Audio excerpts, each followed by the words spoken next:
Running around naked. Not super popular today for certain reasons, but that wasn't always true. There are multiple definitions for the word streak, but in this case we're talking about this Merriam-Webster definition: to run naked through a public place. It could be done as a prank, a dare, a form of protest, a publicity stunt, or a way just to have some fun. Let's go into a little bit of the recent history, at least in the US and the UK. Now, I'm not going to go back to the dawn of time though, just the 60s and 70s. The environment of the 60s with the free love movement and some new attitudes may have been well set up for such a phenomenon.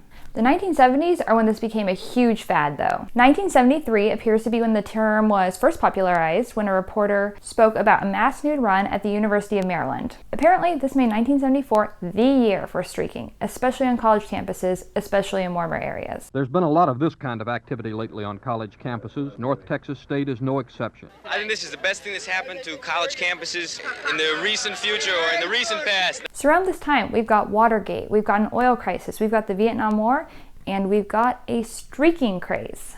At this point, streaking became more organized. Some schools were having things called streak-ins, and people would go and wait and watch these events. I think it's great. It's a lot better than some of the things kids are doing these days. For example, around 1,500 students participated in a mass streak at the University of Georgia in 1974, maybe the largest streaking event ever. When some Texas universities started fining students for streaking in amounts of 50 to 200, the students have started something called the Association of Streaking Students, or ASS, which took donations to help pay these fines.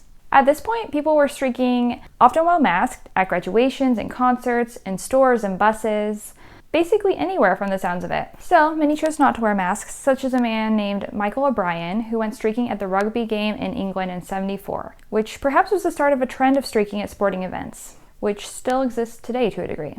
Another well-known streaking event from '74 was at the Academy Awards ceremony. A man ran across the stage nude while David Niven was presenting an Oscar. 1974 is also when the National Safety Council in the US had to release some safety tips for streaking, like wearing sneakers and reflector tape at night. There are all kinds of gag gifts and buttons and t-shirts associated with streaking at this time. The fad even inspired some songs, the most popular of which was The Streak by Ray Stevens. If you're wondering who some of these streakers were from a generational perspective, based on traditional ages for attending college, a lot of them were baby boomers. White men were the most common participants. The 70s has been called the Me Decade, and some suggest it was just about getting attention.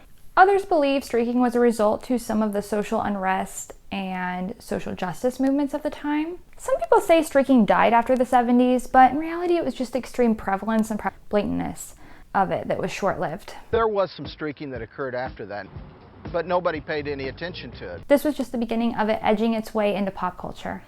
In the short run, people found other interests before popularity rose again in the 80s, 90s, and 2000s. In the 1980s, a couple of women even made the headlines for streaking at sporting events. And then within seconds, it was cigarettes with one packet, the bra another way, and off I went. And in the 1990s, more women continued to do so.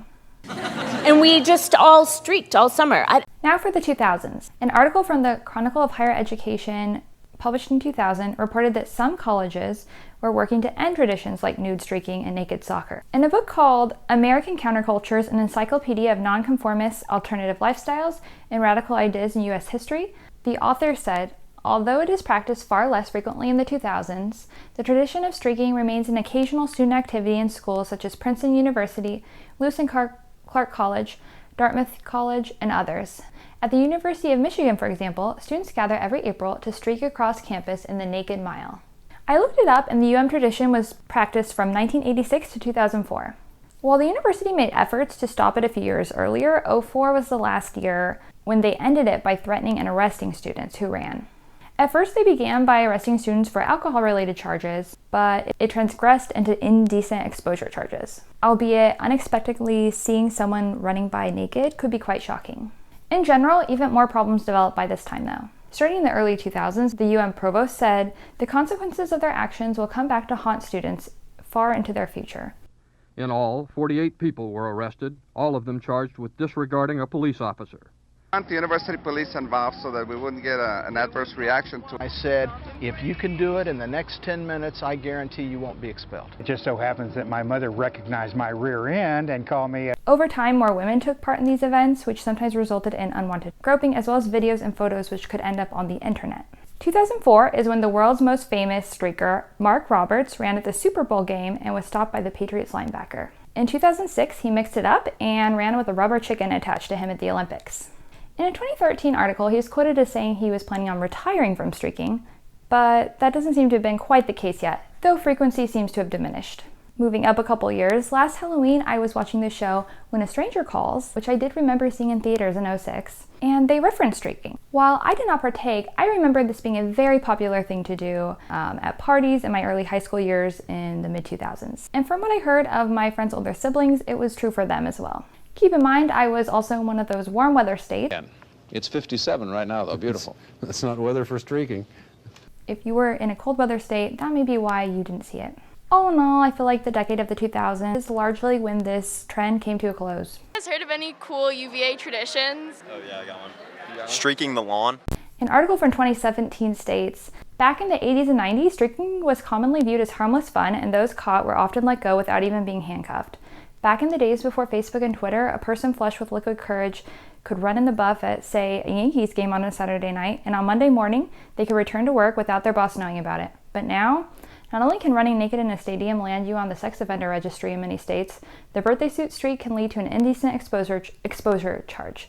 But you will also be the water cooler talk in every office in your region after you're outed on social media, which of course you will be. What do you think of streaking? Hate it? Done it? Comment below, and please also give this video a like and subscribe if you want to see more content from me. And I will see you next time.